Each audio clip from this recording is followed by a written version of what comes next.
يا جماعة مشادة بين الاتحاد ونادي فارنيزي البرتغالي. فاز فارنيزي 3-1 وصارت المشادة آخر الدقائق، لدرجة حتى الجمهور دخل الملعب صار يضرب لعيبة الاتحاد. ليه يا أخوان؟ تراها ودية يا أخوان، ودية. لو تخسر 10 بالعكس، تعرف أخطائك وتعرف من لك ومن عليك. هارد لك جمهور الاتحاد. شو السالفة يا جماعة؟ ليه صارت مشادة؟ ليه؟ ما يصير يا أخوان، هدوا. المفروض الاحترافية موجودة، تتعلمون من الأخطاء، ما يصير التشنج حتى بالمباريات هذه. كيف المباريات الرسمية؟ هدوا الله يسعدكم.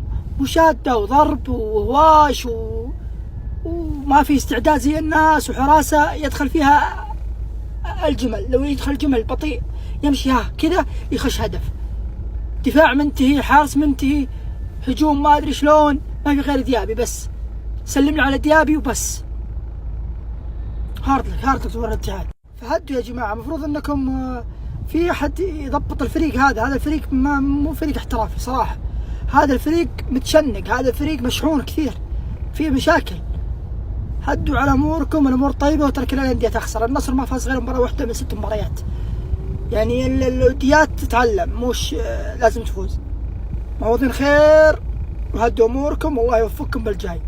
بس هدوا الله يرحم والديكم، لان اللي صار غلط، اللي صار ضرب وما ضرب ومشادات كلاميه وضرب، وبين لو لا سمح الله صار في احد شيء مصيبه وكارثه على الفريق.